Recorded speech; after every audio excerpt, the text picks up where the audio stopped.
नमस्कार.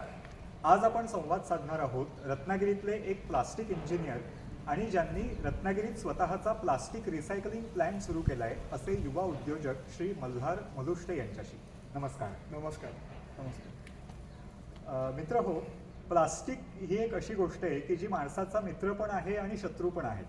एका बाजूने प्लास्टिकचा आपल्या दैनंदिन जीवनात प्रचंड उपयोग आहे आणि दुसऱ्या बाजूला निसर्गाचं, पर्यावरणाचं प्रचंड मोठ्या प्रमाणात प्रदूषण या प्लास्टिकमुळे होतं आहे. तर आत्ताच्या काळात त्याच्यावर नेमका उपाय असा काय असू शकतो? सरकारने प्लास्टिकवर बंदी घालावी का लोकांनी प्लास्टिकचा वापर दैनंदिन जीवनातून कमी करावा का रिसायकलिंगची व्यवस्था वेगवेगळ्या भागात सुरू व्हावी? तर हे सगळे गुंतागुंतीचे प्रश्न आहेत. याच्यावर एक असं काही निश्चित सोल्युशन अजून सापडलं नाही आहे. तर या दृष्टीने कुठेतरी विचारांना चालना म्हणून प्लास्टिक रिसायकलिंग टेक्नॉलॉजीबाबत आपण मल्हारकडून थोडक्यात जाणून घेऊया. तर मल्हार, प्लास्टिक रिसायकलिंग टेक्नॉलॉजीकडे जायच्या अगोदर थोडंसं तुझ्या वैयक्तिक करिअरबद्दल मी विचारतो. तू प्लास्टिक इंजिनियर आहेस. हो. तर शिक्षणासाठी तुला प्लास्टिक इंजिनिअरिंग हा विषय का निवडावासा वाटला ते जाणून घ्यायला आवडेल. ॲक्च्युली जेव्हा 12वी माझं शिक्षण पूर्ण झालं सायन्समधून, तेव्हा प्लास्टिक इंजिनिअरिंगकडे जायचं असं कुठेच डोक्यात नव्हतं. पण जेव्हा आपण ॲडमिशनसाठी ॲप्लिकेशन फॉर्म्स भरायला सुरुवात करतो त्यावेळेला सगळेच आपले नातेवाईक असतात किंवा आपल्याला सल्ला देणारे सल्लागार असतात. ते प्रत्येक वेळेला सांगतात की इंजिनिअरिंग म्हणजे 3-4 ज्या आपल्या रेग्युलर स्ट्रीम आहेत, ज्या कोर इंजिनिअरिंग म्हणतो, मेकॅनिकल असेल, सिव्हिल असेल, इलेक्ट्रॉनिक असेल आणि अजून जे काय 1-2 आहेत ते, तर ह्याच्यामध्येच तू जा असं सगळ्यांनी सांगितलं होतं. आणि त्याप्रमाणे मी ॲप्लिकेशन पण केलं होतं. आणि ह्याच ॲप्लिकेशन प्रोसेसमध्ये पॉलिमर इंजिनिअरिंग ही एक ब्रांच पुण्याच्या MIT मध्ये आहे हे आमच्या लक्षात आलं होतं. Polymer engineering? हो, पॉलिमर इंजिनिअरिंग. तर तिथेही मी अप्लाय करून ठेवलं होतं कारण ह्याच्यामध्ये इन फ्युचर काहीतरी आपण उद्योग करू शकतो असं त्यावेळेला वाटलं होतं. आणि MIT हे तसं खूप नावाजलेलं कॉलेज होतं. तर इतर ब्रांचेस बरोबरच पॉलिमर इंजिनिअरिंगलाही अप्लाय आम्ही करून ठेवलं होतं. आणि त्याच्यात फॉर्च्युनेटली माझं नाव लागलं आणि मग मी MIT मध्ये पॉलिमर इंजिनिअरिंगला ॲडमिशन घेतली. एक गोष्ट तर मी पूर्वीपासून ठरवलीच होती की मी नोकरी तर करणार नाही आहे शिक्षणानंतर, मी व्यवसायातच येणार आहे किंवा उद्योगच करणार आहे. तर ज्या वेळेला ॲडमिशन मिळाली त्यावेळेला कुठेतरी डोक्यामध्ये चक्र चालू झाली की आता पॉलिमर इंजिनिअरिंगला ॲडमिशन मिळाले तर आपल्याला ह्याच्यामध्ये आपण काय करू शकतो, आपल्याला काय करता येईल. तर अशा पद्धतीने थोडा प्रवास चालू झाला की पॉलिमर इंजिनिअरिंगमध्ये ॲडमिशन झाली. मग काय करायचं, आपण फिनिश प्रॉडक्ट बनवायचा की आपण वेगळं अजून काय करायचं, पायपिंग इंडस्ट्रीमध्ये जायचं. पण नंतर हे सगळं करता करता असा विचार आला की भरपूर प्रमाणामध्ये प्लास्टिकचा कचरा पण होतोय आणि रत्नागिरीसारख्या शहरात किंवा कोकणामध्ये रादर तुम्ही म्हणालात तर ह्या प्रकारचा प्लास्टिक रिसायकलिंगचा कुठलाही उद्योग नाही आहे अनफॉर्च्युनेटली, किंवा असतील तर ते अनऑर्गनाइज सेक्टरमध्ये किंवा अनरजिस्टर्ड पद्धतीने चालतात. एखाद दुसरा चांगल्या पद्धतीने प्रकल्प चालू असेलही कदाचित. तर मग त्यावेळेला असं डोक्यात आलं की चला आपण प्लास्टिक रिसायकलिंगमध्ये पण काम करू शकतो. तर अशा प्रकारे एक विचार प्रोसेस चालू झाली होती. प्लास्टिक इंजिनिअरिंगच्या शिक्षणाबाबत तू म्हणालास. येस. तसं हा नॉर्मल आपलं सिव्हिल मेकॅनिकल इंजिनिअरिंगचा जसा 4 वर्षांचा कोर्स असतो तसाच कोर्स असतो का 4 वर्षांचा? हो हो, प्लास्टिक इंजिनिअरिंग किंवा पॉलिमर इंजिनिअरिंग हा 4 वर्षाचा कोर्स आहे. त्याच्यामध्ये प्रत्येक इंजिनिअरिंगप्रमाणे शेवटच्या वर्षाला आपल्याला प्रोजेक्ट करावा लागतो. आणि ह्याच्यात एक गोष्ट चांगली आहे की तुम्हाला 2 महिन्याची एखाद्या प्लास्टिकच्या कंपनीमध्ये किंवा इंडस्ट्रीमध्ये तुम्हाला इंटर्नशिप घेण्याची संधी मिळते किंवा ती करावीच लागते. तर त्याचा ह्या शिक्षणामध्ये खूप मोठा फायदा होतो. तुम्हाला ॲक्च्युअलमध्ये इंडस्ट्रीमध्ये कशा प्रकारे काम चालतं ह्या गोष्टी भरपूर शिकायला मिळतात. पण रेग्युलर आपला जसा इतर इंजिनिअरिंगचे कोर्सेस आहेत त्याचप्रमाणे प्लास्टिक इंजिनिअरिंग हा 4 वर्षाचा कोर्स आहे. आणि महाराष्ट्रात अशा शिक्षण संस्था कुठल्या कुठल्या आहेत प्लास्टिक इंजिनिअरिंगचं शिक्षण जिथे चांगलं किंवा व्यवस्थित मिळतं अशा? मला ह्याबद्दल फार माहिती नाही, पण माझ्या माहितीप्रमाणे तरी आमच्या वेळेला 2 होत्या. एक MIT पुणेमध्ये जिथे मी शिकलो, आणि औरंगाबादमध्ये पण प्लास्टिक इंजिनिअरिंगचा कोर्स होता, आणि त्याच्यामध्ये डिप्लोमाचा पण एक कोर्स होता. अच्छा, हो बरोबर. आणि मग शिक्षण पूर्ण झालं आणि त्याच्यानंतर हा कारखाना आपण जो बघतो आहोत, आत्ता आपण तुझ्याच कारखान्यात तिथे बसलो आहे, बॅकग्राऊंडला आपल्याला सगळी ही मशिनरी दिसते आहे. हा कारखाना नेमका कसा सुरू झाला, त्याच्या कारखान्याच्या उभारण्याची गोष्ट जाणून घ्यायला आवडेल. आणि या अनुषंगाने आणखी एक प्रश्न विचारून ठेवतो की महाराष्ट्रात किंवा रत्नागिरी जिल्ह्यात अशा प्रकारचा कारखाना त्यावेळी होता का किंवा आत्ता आहे का, जसा तू हा उभा केलास? खरं सांगायचं तर इंजिनिअरिंग संपल्या लगेच मी ह्या उद्योगाकडे वळलो नाही. कुठलाही उद्योग चालू करायचा म्हटल्यानंतर त्याच्या मागे एक अभ्यास येतो की आपल्याला हे जमणार आहे का, किंवा कुठलाही उद्योग चालू करायचा म्हणजे रॉ मटेरियल आणि फिनिश प्रोडक्ट आपल्याला माहिती आहे. रॉ मटेरियल आपल्याला कुठून मिळवायचं आणि तयार केलेलं फिनिश प्रोडक्ट आपण कुठे विकायचं आहे, या 2 महत्त्वाच्या गोष्टी असतात. तर ह्याचा अभ्यास सुरू होता. हा अभ्यास सुरू असताना सुरुवातीला आम्ही प्लास्टिक रिसायकलिंगमध्ये, जे मी आत्ता काम करतोय, हे करणारच नव्हतो, कारण प्लास्टिक रिसायकलिंगच्या पण भरपूर स्टेजेस आहेत. तर बेसिक आहे त्याच्यामध्ये आपल्या घराघरातनं प्लास्टिक एक कचरा गोळा होता तो, आणि इंडस्ट्रीजमध्ये प्लास्टिकचा जो कचरा निर्माण होतो तो आपल्याला कशामध्ये नेमकं रिसायकलिंग करायचं. तर तेव्हा आम्ही ठरवलं की नाही, आपल्याला हाऊस होल्ड किंवा घरोघरी जो कचरा तयार होतो हाच मेन प्रश्न आहे, तर ह्याचंच आपल्याला रिसायकलिंग करायचं. मग असा विचार आला की ह्याचं रॉ मटेरियल आपल्याला कसं मिळेल. बरं, रिसायकलिंगमध्ये दुसरी स्टेज, जसे आपल्याकडे घंटागाडींमध्ये कचरा गोळा होतो आणि त्याची जी काय पुढची प्रोसेस आहे, तर मी जे करतो ते परत रॉ मटेरियल रिजनरेट करतो. प्लास्टिक कचऱ्यापासून परत रॉ मटेरियल रिजनरेट करतो की ज्याच्यापासून परत प्लास्टिकचा प्रॉडक्ट तयार होतो. पण ह्याच्यामध्ये आणि प्लास्टिक गोळा होतं ह्याच्यामध्ये एक मधली प्रोसेस आहे, मधला प्रकार आहे, त्याला म्हणतात MRF, material recovery facility.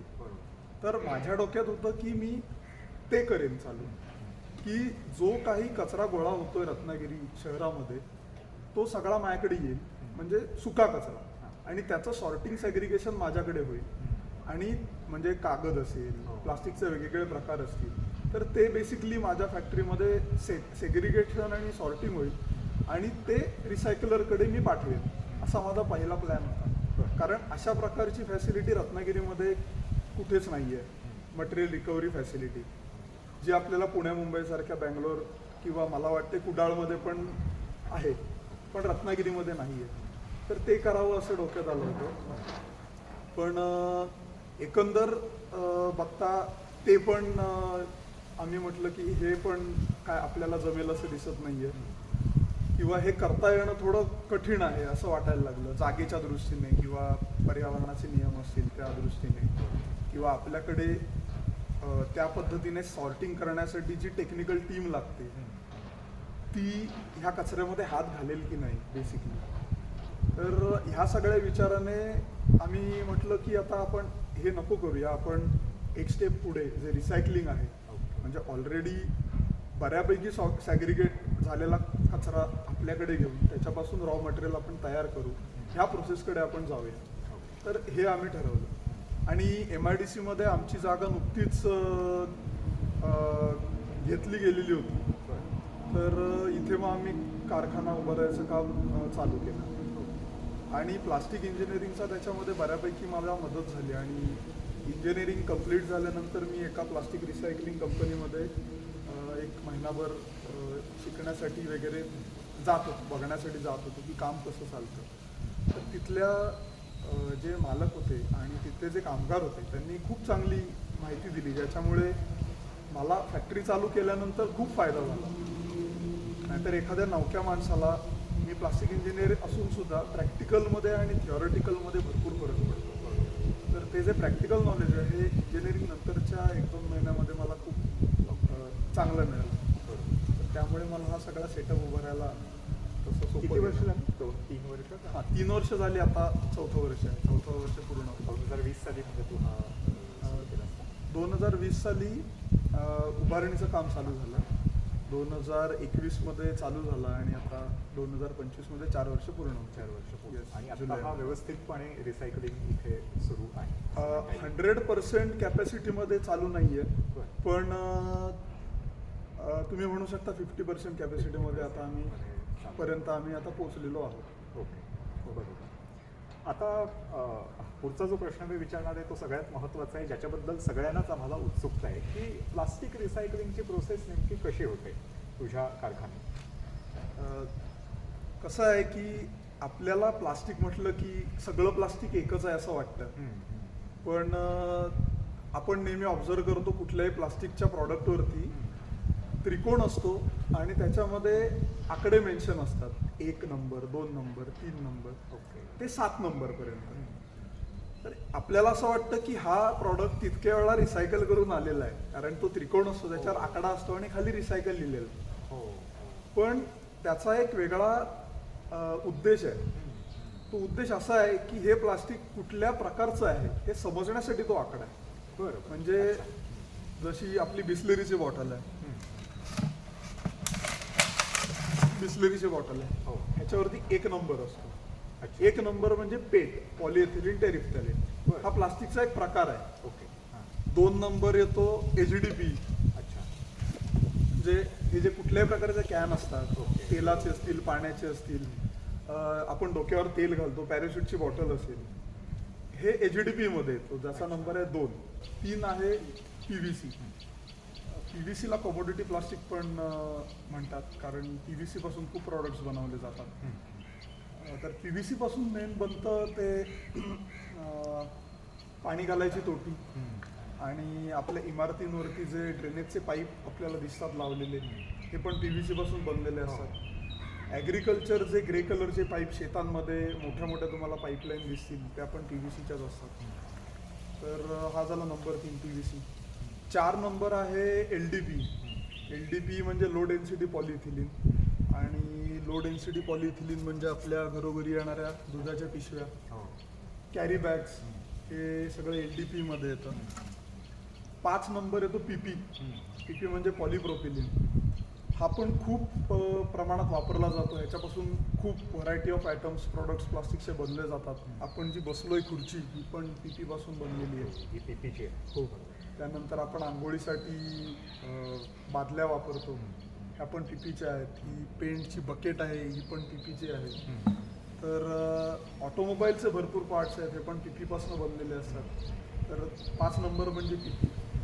6 number म्हणजे पॉलिस्टायरीन. पॉलिस्टायरीन सोपं सांगायचं झालं तर थर्माकोल. पॉलिस्टायरीन, थर्माकोल हा सुद्धा प्लास्टिकचाच प्रकार. हो हो हो, फुगवलेलं प्लास्टिक थोडक्यात. अच्छा. Expanded polystyrene. बरं. एक्सपांडेड म्हणजे फुगवलेलं. तर प्लास्टिकचाच प्रकार आहे तो पण. आणि मेन म्हणजे रिसायकल होतो. रिसायकल होतो. आणि नंबर 7 सगळ्यात डेंजर प्रकारचं प्लास्टिक आहे. त्याला नावच नाही काय, कारण 7च्या खाली लिहिलेलं असतं अदर्स. म्हणजे आता हे 6 जे आहेत, हे सोडून जे काय बाकीचं उरलेलं आहे ते अदर्स. तर हे जे 7 नंबर जे आहे ना, म्हणजे नेमकं काय? अदर्स म्हणजे हे जे आपण 6 सांगितले प्रकार, हे सोडून जे उरलेलं प्लास्टिक आहे. अच्छा. म्हणजे मल्टीलेअर पॅकेजिंग जे येतं, बरं. ते सगळं 7 नंबरमध्ये येतं. ओके. म्हणजे थोडक्यात तुम्हाला सांगतो, चॉकलेटचे रॅपर्स, बिस्किटचे पुडे, लेजची पाकिटं, की ज्याला आतमध्ये अल्युमिनियमचं लेअर आहे, किंवा तुम्हाला हाताला असं दाखवतो हा आवाज येतो, हे कुठल्याही एका प्रकारच्या प्लास्टिकने बनलेलं नाहीये. ओके. ह्याच्यावर नंबर ऑफ प्लास्टिकचे लेयर्स आहेत. बरोबर. तर हे जे आहे ह्याला नंबर 7 असतो. ओके. तर हे जे आहे ह्याला 7, ह्याला अदर्स म्हणतात. 7 नंबर आहे ओके. अदर. अच्छा. तर हे सगळं अदर्समध्ये येतं. आणि हा जो 7 नंबरचा जो प्रकार आहे, हा रिसायकलिंगसाठी सगळ्यात कठीण आहे. बरं. कारण आपल्याला माहीतच नसतं की हे नक्की ह्याच्यामध्ये किती प्रकारचं प्लास्टिक वापरलं गेलं आहे. आणि प्रत्येक प्रकारचं प्लास्टिक रिसायकलिंग करण्याची पद्धत वेगळी आहे. ओके. म्हणजे LDP रिसायकल करण्याची पद्धत वेगळी आहे, त्याला लागणारी मशिनरी वेगळी आहे. LDPच्याच मशीनमध्ये तुम्ही पॉलिप्रोपिलिन म्हणजे PP 5 नंबर आणि 2 नंबर HDP हे रिसायकल करू शकता. पण ह्या सिस्टीममध्ये तुम्ही 1 नंबर म्हणजे जे बिस्लेरी पेट आहे हां. हे तुम्ही रिसायकल करू शकत नाही. बरं. कारण यांचे गुणधर्मच वेगळे आहेत पूर्णपणे. अच्छा. प्रत्येक आपल्याला असं आपला समज आहे की प्लास्टिक म्हणजे सगळं एका प्रकारचंच असतं, पण तसं नाही आहे. ओके. प्रत्येक प्रकारचं प्लास्टिक रिसायकल करण्याची पद्धत वेगळी आहे, कारण प्रत्येक प्रकारच्या प्लास्टिकचा गुणधर्मच वेगळा आहे. तर त्यामुळे एकाच रिसायकलिंग सिस्टीममध्ये सगळ्या प्रकारचं प्लास्टिक आपण रिसायकल करू शकत नाही. कुठल्या तरी एखाद दुसऱ्या प्रकारचंच प्लास्टिक आपण रिसायकल करू शकतो, आणि हे महत्त्वाचं आहे खूप. तर ह्याच्यामुळे हे जे 7 प्रकार आहेत हे वेगवेगळ्या प्रकारे बेसिकली रिसायकल आपल्याला करावे लागतात. मग आता आपला जो हा कारखाना आहे तर त्याच्यामध्ये तुमच्याकडे जे काही प्लास्टिक येतं तर आता मुळात आता हे जे काही सगळं प्लास्टिक इथे तुम्ही जमा करता बरोबर. रत्नागिरीमधलं, येस. तर ते नेमकं कुठून येतं? आपल्याकडे जे प्लास्टिक येतं रिसायकलिंगसाठी हे 2 प्रकारे येतं. एक तर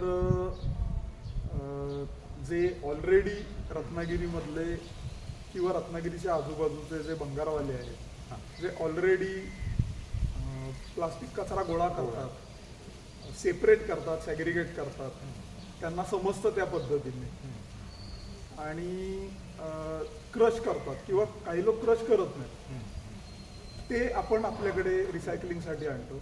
त्याचा प्रमाण, त्याचा व्हॉल्यूम खूप जास्त आहे, कारण त्यांची ऑलरेडी इतक्या वर्षापासूनची बसलेली एक फळी आहे, कलेक्शनची एक सिस्टीम आहे की जे आपण म्हणतो झोळीवाल्या गोळा करतात किंवा घंटागाडी गोळा करते. आता मला खूप चांगलं सांगावं असं वाटतं की आपल्याकडे कचरा कलेक्शन खूप चांगल्या पद्धतीने होतं रत्नागिरीमध्ये. तर ह्या सिस्टीमचा वापर करून त्याच्यामध्ये भंगारवाले ही पण त्याचा एक भाग आहे, तर त्यांच्या थ्रू आमच्याकडे येतं मटेरियल.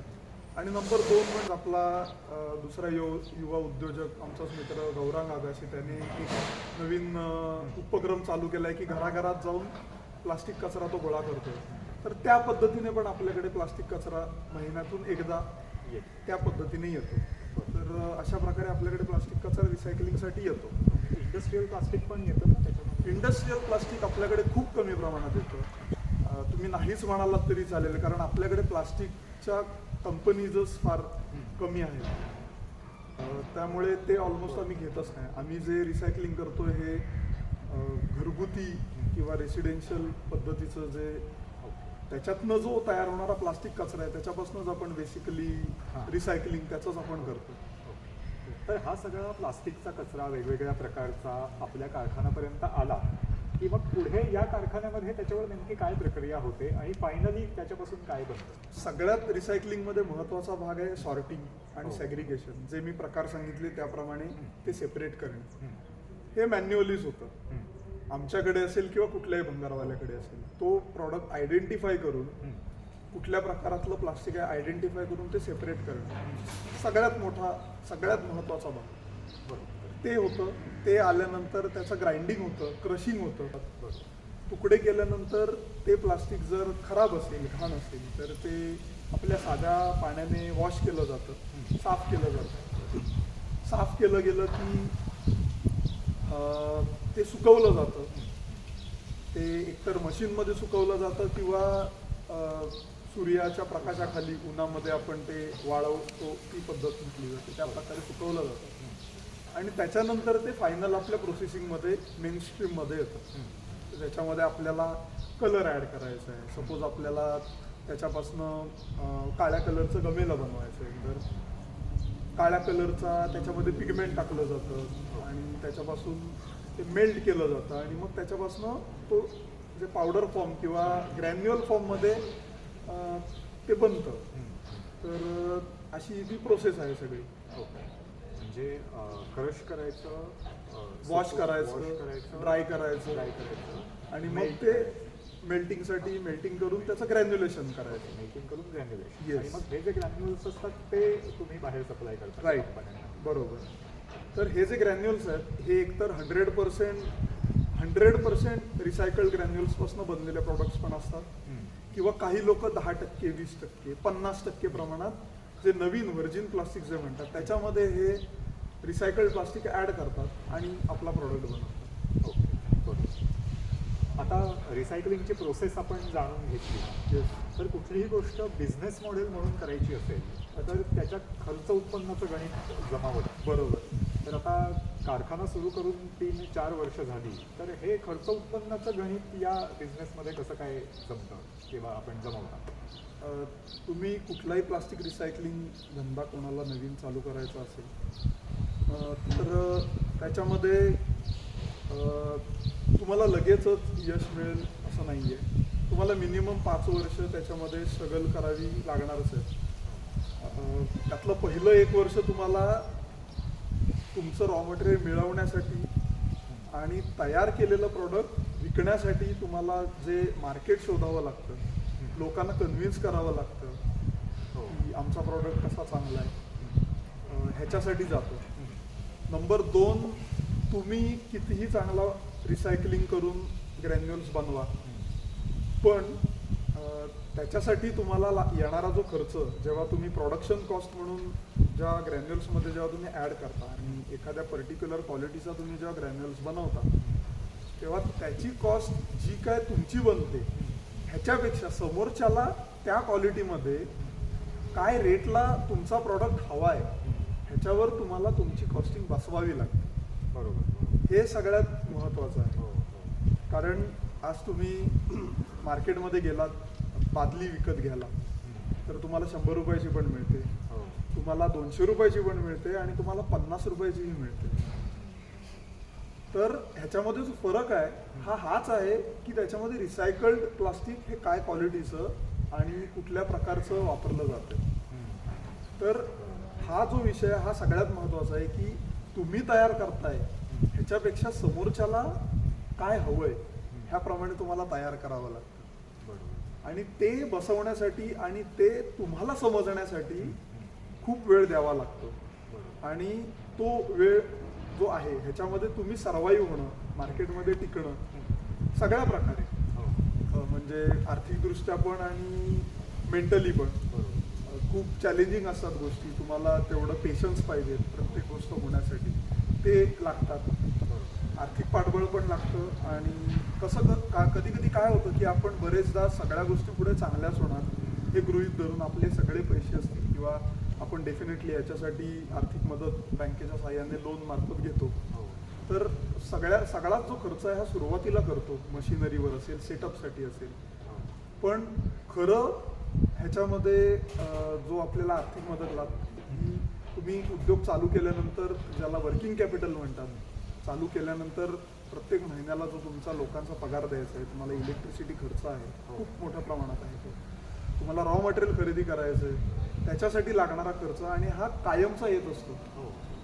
हा मशिनरी सेटअप हा एकदाच केलेला खर्च आहे, पण वर्किंग कॅपिटल हे तुम्हाला प्रत्येक वेळेला करत राहायचं आहे. त्यामुळे ह्यासाठी तुम्हाला वेगळं भांडवल हे ठेवून द्यावं लागतं आणि तुम्हाला पेशन्स खूप लागतात.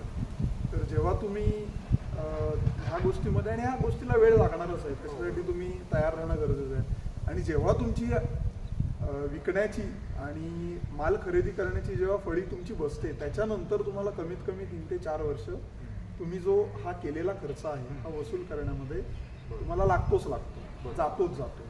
तेवढा जाणारच आहे आणि तेवढं गृहीत धरूनच आपल्याला ह्या गोष्टी करायला पाहिजे. हो, बरोबर. आता या गेल्या 4 वर्षांच्या अनुभवांनी आता कुठेतरी raw material, processing, working capital हा सगळा येणारा खर्च किंवा कॉस्ट आणि प्लास्टिकचे ग्रॅन्युअल्स सप्लाय करून त्यातून जनरेट होणारं इन्कम, बरोबर, याचा बॅलन्स तुमच्या बाबतीत साधला गेलाय का? खरं सांगायचं तर आत्तापर्यंत साधला गेलेला नाहीये. मी त्या प्रोसेसमध्ये आहे.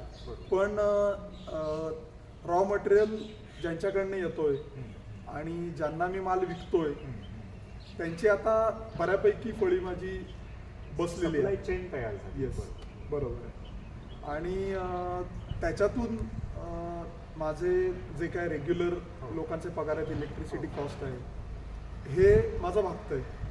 हे व्यवस्थितपणे भागलं जातं आणि ह्याला अजून व्यवस्थित मला काहीतरी पैसे मिळायला अजून 2 वर्ष तरी जातील, 1-2 वर्ष अशी माझी आयडिया आहे. मीनवाईल माझं प्रोडक्शन पण वाढेल.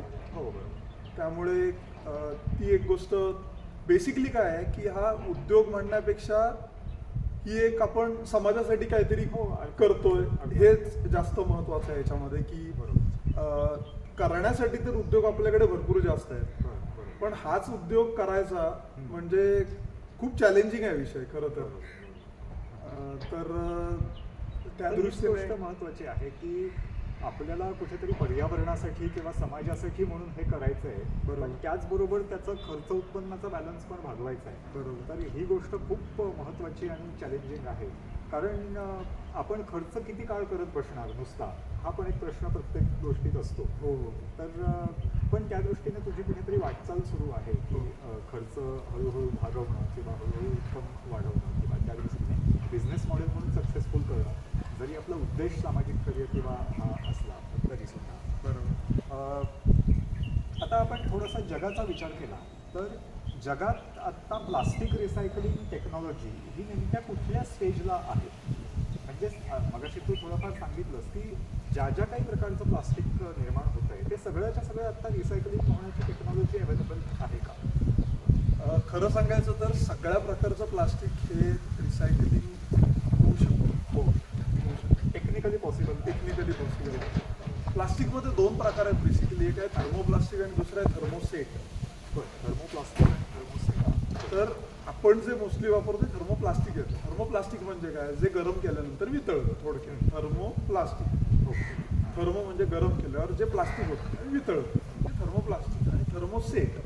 थर्मोसेट म्हणजे काय? जे थर्मो म्हणजे गरम केल्यानंतर जे हार्ड होतं, बरोबर अपोजिट. अच्छा. बरं. हे म्हणजे थर्मोसेट. आता जे 7 प्रकार आपण बघितले ना, हे मोस्टली थर्मोप्लास्टिक आहे. ओके. ज्यांना आपण प्लास्टिक म्हणतो. जे रिसायकल होतात. जर तुम्ही नीट सेग्रिगेट केलं, सॉर्टिंग केलं तर ते रिसायकल होतात. पण थर्मोसेट हा जो प्रकार आहे ना, हा गरम केल्यावर वितळतच नाही. मग तो तुम्ही रिसायकल कसा करा? त्याच्यामध्ये प्रकार येतात आपले पेंट्स. अच्छा. तुम्हाला सांगतो, पेंट्स हा पण पॉलिमर मधलाच प्रकार आहे. प्लास्टिक नाही, पण तो पॉलिमरच. इपॉक्सी पेंट्स म्हणतात, हे सगळे इमल्शन पेंट्स म्हणतात, हे सगळे पॉलिमरचाच प्रकार. तर हे रिसायकल करणं कठीण आहे किंवा मला तरी वाटत नाही की ते रिसायकल होत असेल. किंवा बरेच प्रकार आहेत. आपण जे रिव्हॉल्विंग चेअर घेतो त्याची जी हात ठेवायचे जे तुम्हाला थोडे सॉफ्ट असतं, फोम सारखं लागतं, ते पण थर्मोसेटिंगमध्येच येतं. किंवा ॲडेझिव्ज आहेत, गम्स आहेत, ग्लूज आहेत, हे पण पॉलिमर्सच आहेत जे सेट होतात गरम केल्यावरती म्हणा. तर ह्याची अजून टेक्नॉलॉजी रिसायकलिंगची आले की नाही हे मला फार माहिती नाही, पण बहुतेक ती अजून येणं गरजेचं आहे. पण पहिला प्रकार जो म्हणाला की थर्मोप्लास्टिक, बरोबर, तर तो सगळा रिसायकल होऊ शकतो. पण त्याच्यामध्ये पण प्रकार आहे. जसं मी म्हटलं, नंबर 7 जो आहे अदर्स, मल्टीलेअर पॅकेजिंग जे म्हटलं जातं, हा खूप चॅलेंज आहे. कारण ह्याच्यामध्ये नंबर ऑफ लेअर्स आहेत. म्हणजे बेसिक लेअर LDP असेल, इझिली रिसायकलेबल आहे. त्याच्यावर तुम्ही पॉलिस्टरचा लेअर तुम्ही लावलात, म्हणजे नंबर 1चा पॉलिस्टर पेटचा लेअर तुम्ही लावलात, रिसायकलिंगला कठीण झाला. कारण दोन्ही बरोबर अपोजिट आहेत एकमेकांना गुणधर्माच्या दृष्टीने. कारण म्हणजे साधं तुम्हाला फरक सांगतो, LDP किंवा PPचा जो प्रॉडक्ट आहे तो तुम्ही कापलात आणि पाण्यात टाकला तर तो तरंगतो, मोस्टली तरंगतो. आणि बिसलेरी म्हणजे पेट, हे तुम्हाला असं पाण्यात टाकलं तर तरंगेल, पण ह्याच्यात पाणी भरलं आणि पाण्यात टाकलं तर ते डुबणार आहे. कारण ते प्लास्टिकच डुबतंय. असं पाण्यात टाकलं तर ते तरंगतं का? कारण त्याच्यात हवा आहे. LDP, PP, HDP हे प्रकार आहेत ना, हे पाण्यात तरंगतात आणि हे पाण्यात डुबतंय. PVC पाण्यात डुबतंय. त्यांचे गुणधर्मच पूर्ण वेगळे आहेत. जर LDP वरती तुम्ही ह्याचं कोटिंग आलं पेटचं, तर त्याचं रिसायकलिंग कसं करणार? एकत्र त्याचं रिसायकलिंग होणं फार कठीण आहे. आता तेही रिसायकलिंग केलं जातं, एकत्र मल्टीलेअर पॅकेजिंगचंही रिसायकलिंग केलं जातं. किंवा हे तर प्लास्टिकचाच प्लास्टिकवरच प्लास्टिक चढवलंय. मित्र म्हणतो हे तर ठीक आहे, पण प्लास्टिकवर अल्युमिनियम फॉईल म्हणजे तुमचे लेटची पाकिटं आहेत, कुरकुरीची पाकिटं आहेत, त्याच्या आतमध्ये तुम्हाला अल्युमिनियमचा लेअर दिसेल. प्लास्टिक बरोबर अल्युमिनियम फॉईल तुम्ही कशी रिसायकल करा? खूप चॅलेंजिंग गोष्ट आहे. तर ह्या गोष्टी रिसायकलिंग होतात, पण त्याच्यापासून जे प्रॉडक्ट बनतात ना हे खूप कमी क्वालिटीचे किंवा खूप लिमिटेड आहे, त्यामुळे त्याचं रिसायकलिंग होणं खूप कमी प्रमाणात होतं. चॅलेंजेसमध्ये हाच विषय आहे की आज बऱ्याच प्रकारचे प्रॉडक्ट्स आपण रिसायकल करतो, पण जेव्हा ह्या प्रकारचं प्लास्टिक जेव्हा डंपयार्डमध्ये जातं किंवा भंगारवाल्यांकडे जातं तेव्हा भंगारवालीही घेत नाहीत, कारण त्याची व्हॅल्यूच होत नाही. शेवटी कुठलाही भंगारवाला एखादा प्लास्टिकचा प्रॉडक्ट का घेईल, वेस्ट का घेईल, की त्याची काहीतरी त्याला व्हॅल्यू मिळणार आहे, त्याचा खर्च त्याच्यातनं निघाला पाहिजे, जे काय तो प्रोसेसिंग करणार आहे त्याच्यावर. तर ह्याचे मला 1-2 रुपये किंवा कोण घेतच नसेल तर हे जोडीवाल्या तरी का उचलतील, कोणाला विकण्यासाठी उचलतील. म्हणून आपल्याला जनरली जे प्लास्टिकचा कचरा दिसतो रस्त्यावर पडलेला तो ह्या गोष्टीचा दिसतो, किंवा डंपयार्डमध्ये ज्या गोष्टी दिसतात त्या तुम्हाला ह्या दिसतात. तुम्हाला कधी खुर्च्या, घमेली, बादल्या, पाईपचे तुकडे हे नाही दिसणार, कारण ती रिसायकल होत आहेत, त्याला व्हॅल्यू आहे. त्याला व्हॅल्यू आहे. त्या गोष्टी कुठल्या तरी रिसायकलिंगच्या चेनमध्ये आलेल्या आहेत, पण ह्या गोष्टी आलेल्या नाही आहेत. त्याच्यासाठी काहीतरी करणं फार गरजेचं आहे. म्हणजे मी ॲल्युमिनियम फॉईलमधनं एखादी वस्तू घेतो, म्हणजे मी प्लास्टिकचा वापर टाळलाय, मी पर्यावरणासाठी काहीतरी करतोय, हे ॲक्च्युली बरोबर नाही. बरोबर, कारण प्लास्टिक रिसायकल होतंय पण ॲल्युमिनियम फॉईल रिसायकल होत नाही. एक इंटरेस्टिंग गोष्ट तुम्हाला सांगतो की प्लास्टिकचा शोधच का घेतला गेला. हां, प्लास्टिकच्या अगोदर पॅकेजिंग कठीण होतं ना. हो. तुम्ही पेपर बॅगमध्ये कुठल्या कुठल्या गोष्टी पॅकेजिंग करू शकता. आज तुम्ही पेपर बॅगमध्ये तेलाचं पॅकेजिंग करू शकता का? तुम्ही नाही करू शकत. तर एक असा प्रॉडक्ट हवा होता जगाला की जो वापरण्यासाठी खूप चांगला असेल आणि जो रिसायकल पण होऊ शकतो. प्लास्टिक हा एकच असा पदार्थ आहे की जो तुम्ही खूप प्रकारे वापरू शकता आणि तो रिसायकलही होऊ शकतो, म्हणजे तो नंबर ऑफ टाइम्स तुम्ही वापरू शकता. ह्याच्यासाठीच तो तयार केला गेला. आणि खूप सोप्या पद्धतीने रिसायकल करता येण्यासारखे आहे की ज्याच्यामध्ये की जो रिसायकल करताना पृथ्वी तलावरती कार्बन फुटप्रिंट खूप कमीत कमी होईल. म्हणजे पाण्याचा वापर रिसायकलिंग करण्यासाठी खूप कमीत कमी करता येईल. एअर पोल्युशन त्याच्यामधनं खूप कमीत कमी प्रकारे होईल. आज तुम्ही कागद रिसायकल करायला गेलात किंवा पुठ्ठा रिसायकल करायला गेला तर किती प्रमाणे पाणी त्याच्यामध्ये पोल्यूट होतं. पाण्याशिवाय तो म्हणजे 1 किलो म्हणजे 1 किलो जर तुम्हाला पुठ्ठा रिसायकल करायचं असेल तर त्याच्यासाठी 10 ते 15 लिटर पाणी अक्षरशः वेस्ट जातं. हे प्लास्टिकसाठी गरज नसते एवढं करण्यासाठी, तर त्याच्यासाठी प्लास्टिकचं उत्पादन झालं.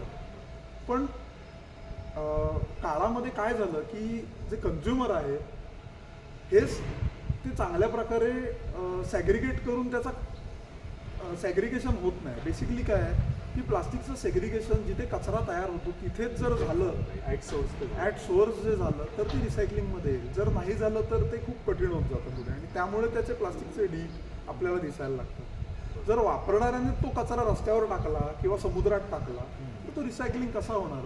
हो, बरोबर, खरं आहे. आणि मगाशी MLPचा जो मोठा प्रश्न तुम्ही म्हणालात की एका बाजूने आपण म्हणतो की बाजारात जाताना कापडी पिशवी घेऊन जावं किंवा प्लास्टिक पिशवी दुकानदाराकडनं घेऊ नये. बरोबर. पण वास्तविक बाहेरची पिशवी कापडी असो वा प्लास्टिकची असो, आतमध्ये जे काही 25-50 वस्तू असतात त्या सगळ्या MLPत पॅक केलेल्या असतात. आणि ही केवढी मोठी गंभीर समस्या आहे हे फार लक्ष देण्याची गरज आहे किंवा ते आपण समजून घ्यायला हवं. आता शेवटचे 2-3 प्रश्न आहेत.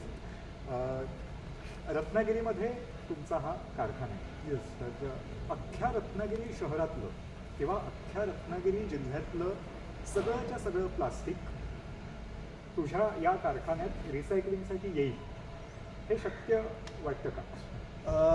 खरं सांगायचं तर नाही, कारण मी सांगितलं नंबर ऑफ प्लास्टिक्स आहेत आणि आपला जो आपण सेटअप आहे हा ह्याच्यामध्ये 2 ते 3 प्रकारचंच प्लास्टिक फक्त रिसायकल होऊ शकतं.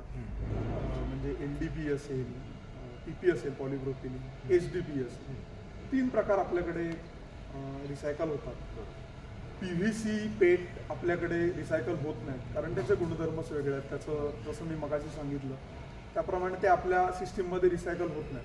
पण तुम्ही म्हणालात त्याप्रमाणे रत्नागिरी जिल्ह्यातलं सगळं प्लास्टिक नाही, पण ह्या 3 प्रकारांमधलं हे 3 प्रकार जरी सगळे माझ्याकडे आले तरी मी रिसायकल करू शकतो. माझ्याकडे ती सिस्टीम आहे, नक्कीच होतील असं मी आशा करतो. तर त्या दृष्टीने आत्ता एक्झिस्टिंग सरकारची जी काही कचरा संकलनाची व्यवस्था आहे रत्नागिरी नगर परिषदेची असेल किंवा रत्नागिरी जिल्ह्यात वेगवेगळ्या शहरांमधली गावांमधली असेल, तर या कचरा संकलनाच्या व्यवस्थेत काय चांगले बदल व्हावेत असं वाटतं की जेणेकरून कुठेतरी ते रिसायकलिंगच्या चॅनलमध्ये ते सगळं जाईल?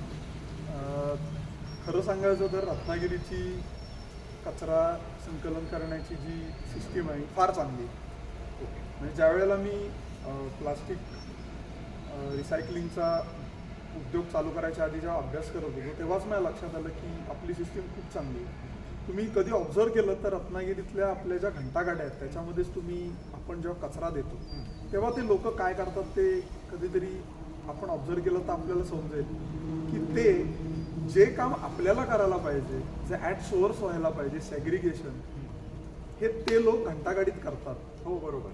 तुम्ही कधी बघितलं तर तुम्हाला समजेल त्यांच्याकडे 7-8 प्रकारच्या झोळ्या असतात. हो, ते कागद आधीच वेगळे काढतात, ती बिस्लेरी आधीच वेगळे काढतात, पुठ्ठा वेगळा काढून टाकतात, ते अजून काय रॅपर वगैरे असेल ते सगळं वेगळे काढतात. ते तिथल्या तिथे त्यांना जेवढं जमतं तेवढा सॅग्रिगेशन घंटागाडीमध्येच करतात. आणि मग ते काय करतात, ही सगळी अनऑर्गनाइज सेक्टर आहे बेसिकली. भंगारवाले असतील, कचरा जे काय गोळा करणारे जे काय झोडीवाले असतील, जे काय सिस्टीम आहे सगळी अनऑर्गनाइज आहे. पण घंटागाडी हा त्यातला खूप मोठा भाग आहे. तर पहिल्यांदी घंटागाडीमुळे बेसिकली आपल्याकडे ज्या कचऱ्या कुंड्या होत्या ह्या सगळ्या नाहीशा झाल्या. तिथे सगळा कचरा साठला जायचा. आता तो जो कचरा आहे हा कुठेतरी रिसायकलिंगच्या चॅनलमध्ये येतोय घंटागाड्यांमुळे. कारण हे जे घंटागाडीवाले आहेत ना, हे जे प्लास्टिक जे गोळा करतात हे सगळं भंगारवाल्यांकडे येतं आणि भंगारवाल्यांकडून आमच्याकडे येतं सेग्रिगेशन सॉर्टिंग करून. पण कोणच जे प्लास्टिक घेत नाही तेवढंच प्लास्टिक फक्त डंपयार्डमध्ये जातं. म्हणजे थोडक्यात डायपर्स असतील, सॅनिटरी नॅपकिन्स असतील किंवा मी जसं म्हटलं MLP असेल, अदर्स जे आहे किंवा कॅरी बॅग्स असतील, हे सगळं डंपयार्डमध्ये जातं. तर तुम्ही म्हणालात तर व्हॉल्यूम किंवा किलोच्या मनात विचार केला तर ऑलमोस्ट 80 ते 85% प्लास्टिक हे रिसायकलिंगच्या चॅनलमध्ये येतं आहे रत्नागिरीसारख्या ठिकाणी. नक्कीच येतं. 10 ते 15% मॅक्झिमम जे प्लास्टिक आहे हे डंपयार्डमध्ये जात असेल. पण त्याचं वजन खूप असल्यामुळे आपल्याला तो खूप व्हॉल्यूममध्ये पसरलेलं दिसतं.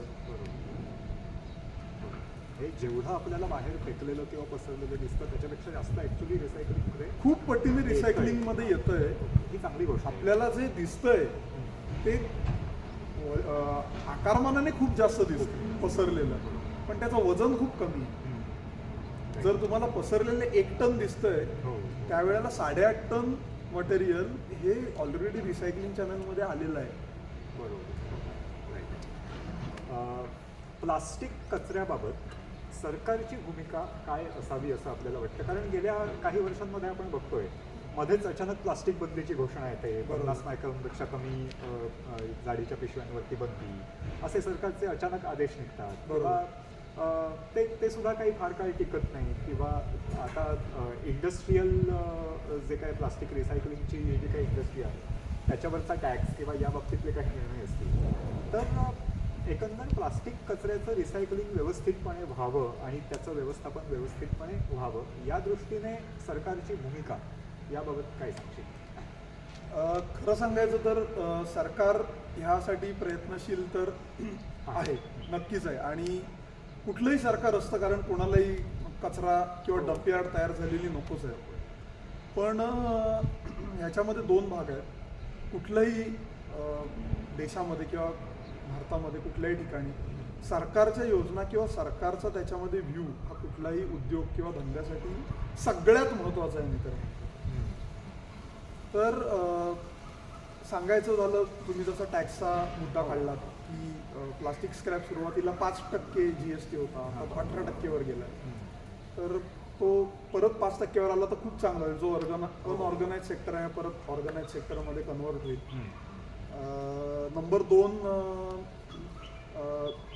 आता हा जो प्लास्टिक रिसायकलिंगचा प्रकल्प आहे हे पर्यावरण पूरक आहे, पर्यावरण विरोधी तर नाही आहे. पण पर्यावरणाचे जे त्याला सर्टिफिकेशन लागतं त्याच्यामध्ये व्हाईट कॅटेगरी आहे, ग्रीन कॅटेगरी आहे, ऑरेंज कॅटेगरी आणि रेड कॅटेगरी. त्याच्यामध्ये हा प्रकल्प ऑरेंज कॅटेगरीमध्ये गणला जातो. ज्या सगळ्या ज्या आपल्याला सर्टिफिकेशन किंवा मंजुरी आहे ही ऑरेंज कॅटेगरीसाठी घ्यावी लागते. किमान ग्रीन कॅटेगरीमध्ये तरी यावा, कारण हा प्रकल्प हा पर्यावरणपूरक आहे ना, किंवा पर्यावरणाला ह्याच्याने मदतच होणार आहे. ह्याच्यानं धोका फार कमी आहे. म्हणजे धोका कुठल्या पद्धतीने आहे की प्लास्टिक जे आपण खराब प्लास्टिक वॉश करतो त्या ह्याच्यानं जे पाणी जर खराब झालं तर तेवढाच त्याच्यामध्ये तर तो किमान ग्रीनमध्ये यावा ह्याच्यासाठी सरकारने पावलं उचलली तर बरं होईल. फार फरक नाही पडणार, पण एक उद्योजकाला त्या पद्धतीने प्रेरणा मिळेल, चालना मिळेल. आणि तिसरं तुम्ही विचारलं होतं प्लास्टिक बंदी सरकार करतंय किंवा मायक्रॉन 50 मायक्रॉन्स. तर 50 मायक्रॉन जो करण्याचा निर्णय सरकारने घेतला खूप चांगला होता. कशासाठी आहे, जसं मी मगाशी म्हटलं, जो तुम्हाला व्हॉल्यूम दिसतोय हा खूप मोठा आहे आणि त्याचं वजन फार कमी. 50 मायक्रॉन केल्यामुळे त्याचं वजन वाढलं. वजन वाढल्यामुळे त्याला व्हॅल्यू वाढली त्याची. तो पदार्थ पण तो प्रॉडक्ट पण रिसायकलिंग चॅनलमध्ये आला. राईट, बरोबर. खूप चांगली त्याच्यामागे ती म्हणजे खूप चांगला निर्णय होता तो. आणि तेच तू म्हटलंस ते बरोबर आहे की एकदम पातळ पिशवी माझ्याकडे आहे तर मग ती 50 किलोमीटर लांब कुठेतरी रिसायकलिंग कारखान्यापर्यंत पाठवण्याचं व्हायबलच होऊ शकत नाही, इकॉनॉमिकलीच बसणार नाही. मग चुलीत घालणं बरं पडतं. बरोबर आहे ना. तुम्हाला सांगतो, तुमची साधी 50 किलोची जेव्हा साखरेची पोतं येतं ना तुमच्याकडे, तेव्हा साखर रिकामी होते. त्याचं जेव्हा जे पोतं उरतं ते एक पोतं 100 ग्रॅमचं असतं. ते रिसायकलिंग त्याच्या 100 ग्रॅमचा व्हॅल्यू किती होणार? खरं. त्या पोत्याची 1 किलोची व्हॅल्यू असते 10 रुपये किलो किंवा 12 रुपये किलो. बरोबर. 12 रुपये किलोचं प्लास्टिक म्हणजे तुम्हाला त्यातल्या 10 पिशव्या हव्या किंवा दुधाची पिशवी असेल, ही दुधाची पिशवी हे 1 टन होण्यासाठी कमीत कमी 1 लाख पिशव्या पाहिजे. बरोबर. तेव्हा त्याचं 1 टन प्लास्टिक तयार होईल. 10 ग्रॅमची पिशवी आहे, 1 ग्रॅम ते 10 ग्रॅम अंदाजे त्याचं वजन आहे. ह्याच्यासाठी तुम्हाला किती गोळा करावा लागेल तेव्हा ती रिसायकलिंगमध्ये येईल. जेवढं हलकं तेवढं ते रिसायकलिंगला सोपं आहे, पण ते आमच्यापर्यंत येतच नाही. बरोबर.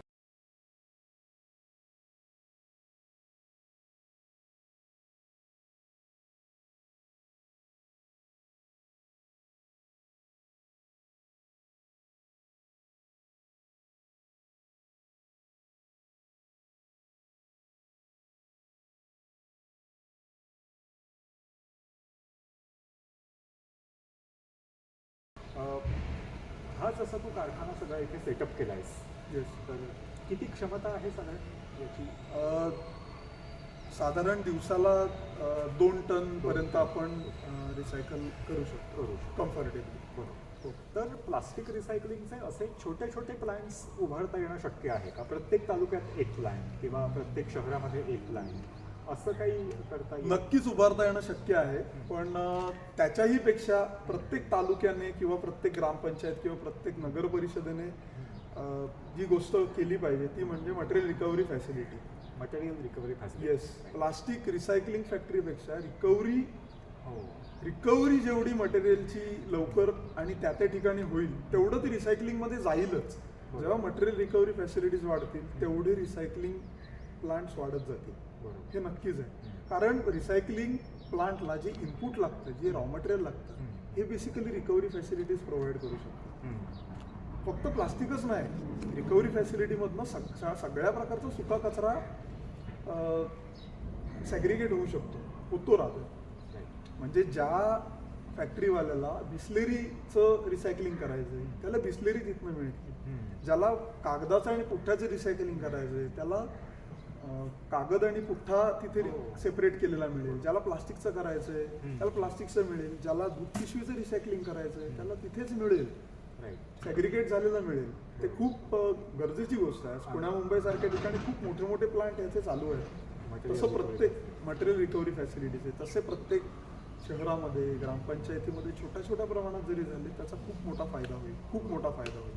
बरोबर. म्हणजे रॉ मटेरियलचे सेंट्रलाइज सोर्सेस त्याच्यामुळे तयार होतील आणि तुम्हाला जो स्कॅटर झालेला कचरा आहे ना हा दिसणार नाही. ज्या घंटागाड्या आहेत ना बेसिकली ह्या त्या ठिकाणी जातील, तिथे वेगवेगळ्या प्रकारे कचरा सॉर्ट होईल, त्याचं स्टॅकिंग होईल, म्हणजे जिथे प्रेसिंग होतं म्हणतात, म्हणजे कागद असेल बिस्लेरी असेल ती स्कॅटर होत नाही. प्रेसिंग मशीन्स असतात त्याच्यावर प्रेस करून ठेवलं जातं.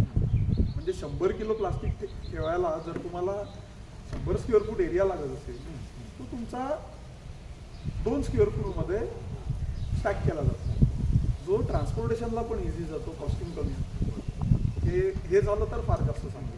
म्हणजे रिसायकलिंग कारखाना असा कुठल्या तरी एका ठिकाणी असेल आणि त्याच्या आधीच्या ज्या स्टेज आहेत बरोबर. त्या अशा वेगवेगळ्या भागांमध्ये जर तयार झाल्या तर ते खूप चांगलं रिसायकलिंग तयार होईल. रिसायकलिंग फॅक्टरीज पण ठिकठिकाणी होऊ शकतात, पण त्याला तेवढा इनपुट हां. मिळणं गरजेचं आहे. जर इंडस्ट्रीयल वेस्ट एखाद्या ठिकाणी अवेलेबल असेल मुबलक प्रमाणात एखाद्या प्रकारचं, तर तिथे छोट्या प्रकारचा कारखाना तुम्ही निश्चितच टाकू शकता. कारण तुम्हाला फार कष्ट त्याच्यामध्ये नसतात. इंडस्ट्रीयल वेस्ट मिळतं, त्याला साफ करायला लागत नाही, वॉश ड्राय काहीच करायला लागत नाही. तुम्ही डायरेक्ट फक्त क्रश करून तुमच्या मेनस्ट्रीम रिसायकलिंगमध्ये आणू शकता. इझी आहे, ते खूप लहान एरियात होऊ शकतं. पण जेव्हा तुम्हाला रेसिडेन्शियल वेस्ट रिसायकल करायचं त्यावेळेला तुम्हाला सॉर्टिंग आलं, ग्राइंडिंग आलं, वॉशिंग आलं, ड्राईंग आलं, सगळ्या प्रोसेस येतात. त्या ठिकाणी मग तुम्हाला एरिया जास्त पाहिजे, सुकवण्यासाठी एरिया पाहिजे. मग तिथे थोडं लहान प्रमाणामध्ये छोट्या प्रमाणात करणं थोडं कठीण जातं. हां, बरोबर. एक इंटरेस्टिंग मुद्दा मला तुझ्या बोलण्यातनं लक्षात आला की आपण धरलं तर चावतंय, सोडलं तर पळतंय म्हणतो ना. तसं म्हणजे एका बाजूने आपण मोठ्या प्रमाणावर पर्यावरणासाठी प्रबोधन काय करतोय की लोकांनी कचऱ्याची निर्मितीच कमी करावी, आपापल्या पातळीवरती प्लास्टिकच्या वापराचं प्रमाण कमी करावं वगैरे वगैरे. पण एखादी इंडस्ट्री, रिसायकलिंग इंडस्ट्री जर चालवायची असेल तर त्याला तेवढ्या प्रमाणात रॉ मटेरियल लागतं. अगदी बरोबर. मग त्या प्रमाणात तो कचऱ्याची निर्मिती किंवा उपलब्धता व्हायला हवी. बरोबर. ही पण एक मोठी वस्तुस्थिती त्याच्यामध्ये आणि त्या पद्धतीने व्हायला पाहिजे बेसिकली. आज ॲट सोर्सच माणूस खरकट प्लास्टिकच्या पिशवीत टाकून ओला कचरा जेव्हा असं होतं ना तेव्हा ते खरकट तुमचं साफ करून ती पिशवी कोण घेणार आहे हो रिसायकलिंग. ज्या वेळेला किंवा दूध पिशवी असेल, जर आज तुम्ही 10 दिवस ती दूध पिशवी न धुता तुमच्या घरी ठेवली तर त्याला किती वास येईल. आज रिसायकलिंग फॅक्टरीमध्ये अशी दूध पिशवी आली तर तो माणूस कसं रिसायकल करेल. ती रिसायकलिंग फॅक्टरी कमी आहे आणि डंपयार्ड जास्त होईल त्याचं. तर ज्या वेळेला ॲट सोर्स ते मटेरियल किंवा तो कचरा जेवढ्या चांगल्या पद्धतीने सेपरेट केला जाईल किंवा माणसांनी ॲटलिस्ट खरकट त्या प्लास्टिकच्या पिशवीत नाही टाकलं, ते वेगळं टाकलं, प्लास्टिक पिशवी वेगळी टाकली, तर ह्या छोट्या छोट्या गोष्टी आहेत ज्या कोणी आपापल्या घरामध्ये करू शकतो. आपल्या पुढच्या पिढीला आपण हे सांगू शकतो. आपलंच बघून ते शिकणार आहे. त्यावेळेला पुढच्या काळामध्ये ह्या गोष्टी अजून सोप्या होतील आणि करणं खूप इझी होईल. राईट. आता शेवटचा प्रश्न, हा जो तुझा कारखाना आहे तर याच्यामध्ये भविष्यात काय नवीन प्लॅन्स आहेत या कारखान्यामध्ये बदल करण्याचे किंवा तांत्रिक सुधारणा, टेक्नॉलॉजिकल अपग्रेडेशन करण्याचे काही प्लॅन्स डोक्यात आहेत? टेक्नॉलॉजिकल अपग्रेड करण्याचे फार माझ्या डोक्यामध्ये प्लॅनिंग नाही आहे. जसं मी म्हटलं की आता कारखाना 50% कॅपॅसिटीमध्ये चालला आहे. जास्तीत जास्त आपण 100%मध्ये कसं करता येईल, त्याप्रमाणे समोरच्याची डिमांड आपण कशी पूर्ण करू शकतो. किंवा रत्नागिरीमध्ये ज्या प्रकारचं प्लास्टिक तयार होतं आहे त्यातला मी आता 2 प्रकारच घेत असेल, तर 2च्या ऐवजी मी 4 प्रकार कसे घेऊ शकेन आणि त्याचं रिसायकलिंग मी कसं करू शकेन, ह्या पद्धतीने विचार चालू आहे. आणि त्याप्रमाणे आपण काय करू शकतो ह्याच्यावर आपण, कारण फक्त तयार करणं मी तर म्हणतो सोपं आहे तयार करणं कुठलंही प्रोडक्ट, पण तो विकणं हे त्यापेक्षा 10 पटीने कठीण आहे. कारण तुम्ही तयार केलं पण समोरच्याला हवंय की नको, ते काय क्वालिटीचं हवंय, ह्या अभ्यासाला खूप वेळ जातो. आणि हे पण चॅलेंजिंगच गोष्ट आहे की नाही म्हटलं तरी, पण आहे नक्कीच डोक्यामध्ये आहे विचार. आणि त्याप्रमाणे पुढच्या 1-2 वर्षामध्ये आम्ही नक्की नक्कीच प्रयत्न करू ह्याच्यामध्ये अजून प्रोडक्शन वाढवण्याचा, अजून रत्नागिरीचं कचरा प्लास्टिक आम्ही जास्तीत जास्त कसा घेऊ या दृष्टीने आम्ही नक्कीच विचार करू. तर मित्र हो, या मुलाखतीतून आपल्याला एक 2-3 महत्त्वाच्या गोष्टी कळतात. पहिली गोष्ट म्हणजे प्लास्टिक रिसायकलिंगची टेक्नॉलॉजी उपलब्ध आहे. म्हणजे असं आपल्याला वाटायला नको की प्लास्टिक रिसायकलिंग कसं होणार, त्याची टेक्नॉलॉजीच अवेलेबल नाही आहे. या बाबतीत सुद्धा आपल्याला बरेचदा माहिती नसते. तर मल्हारकडनं एक गोष्ट महत्त्वाची कळली, काही ठराविक प्रकारचं प्लास्टिक अजून रिसायकल नाही होत, पण बऱ्याच अंशी प्लास्टिक रिसायकलिंगची टेक्नॉलॉजी उपलब्ध आहे. आपल्या रत्नागिरीकरांसाठी, रत्नागिरी शहरवासियांसाठी आणि रत्नागिरी जिल्ह्यातल्या सर्व नागरिकांसाठी एक महत्त्वाची चांगली गोष्ट आहे की रत्नागिरी शहरात रिसायकलिंग प्लांट उपलब्ध आहे. बरोबर. आता प्रश्न हा आहे की आपल्या घरचं आणि आपल्या सगळ्या गावागावांमधलं प्लास्टिक या रिसायकलिंग प्लांटपर्यंत कसं पोहोचेल.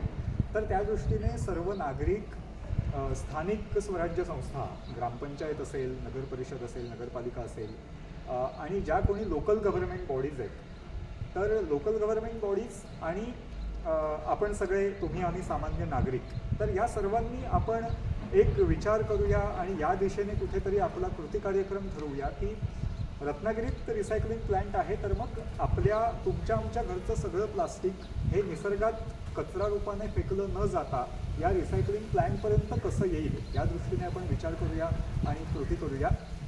तुमच्या पुढच्या कार्याला मनःपूर्वक शुभेच्छा. थँक्यू.